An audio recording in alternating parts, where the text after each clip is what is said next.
21/2024 సంవత్సరం ఆదివారం పౌర్ణమి అమ్మవారికి శాకంబరి మహోత్సవం నిర్వహింపబడుతోంది.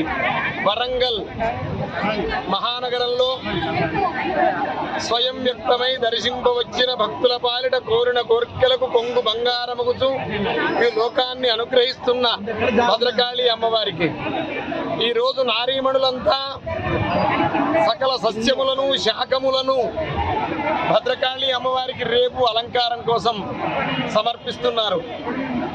ఈరోజు శాకంబరి శోభాయాత్ర శ్రీ లక్ష్మీ వెంకటేశ్వర ట్రస్ట్ వారి ఆధ్వర్యంలో నిర్వహింపబడుతోంది. దీన్ని జనయాత్ర అంటారు. అందులో ప్రధానంగా నారీమణులంతా కలిసి చేస్తున్నారు.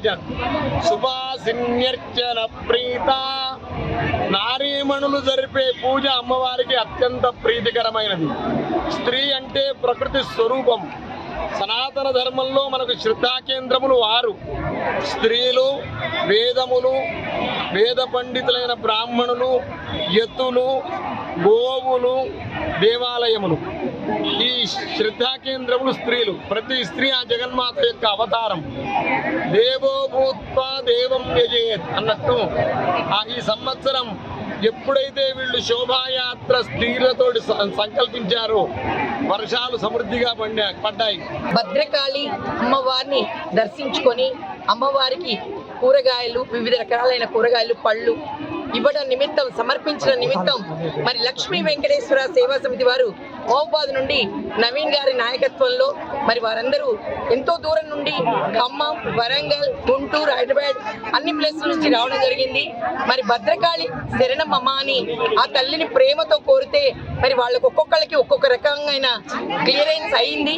కనుక అమ్మవారి యొక్క పేరు ప్రతిష్టలు తెలియడం కోసం అమ్మవారిని ప్రేమగా కొలుచుకోండి, అమ్మవారి యొక్క ప్రశస్తి తెలియజేయడం కోసం ఎంతో మంది భక్తులు ప్రేమగా మరి వర్షమైనా లెక్క చేయకుండా ఈరోజు మరి కూరగాయలు పట్టుకొని రావడం జరుగుతుంది. రేపు 21వ తారీఖున అమ్మవారి శాకంబరి అలంకరణలో అమ్మవారు అద్భుతంగా మనకు దర్శనం ఇవ్వబోతున్నారు.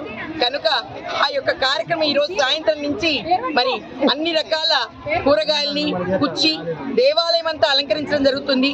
మరి అమ్మవారిని అద్భుతంగా కూరగాయలతో, పళ్ళతో అలంకరించడం జరుగుతుంది. కనుక భక్తులందరూ రేపు దేవాలయానికి రావాల్సిందిగా కోరుచున్నాము. ఈ యొక్క ర్యాలీకి సహకరించవలసిందిగా కోరుచున్నాము. మరి నవీన్ గారి నాయకత్వంలో మహబూబాద్ లక్ష్మీ వెంకటేశ్వర సేవా సమితి వాళ్ళు స్వయంగా తీసుకున్న నిర్ణయం ఇది.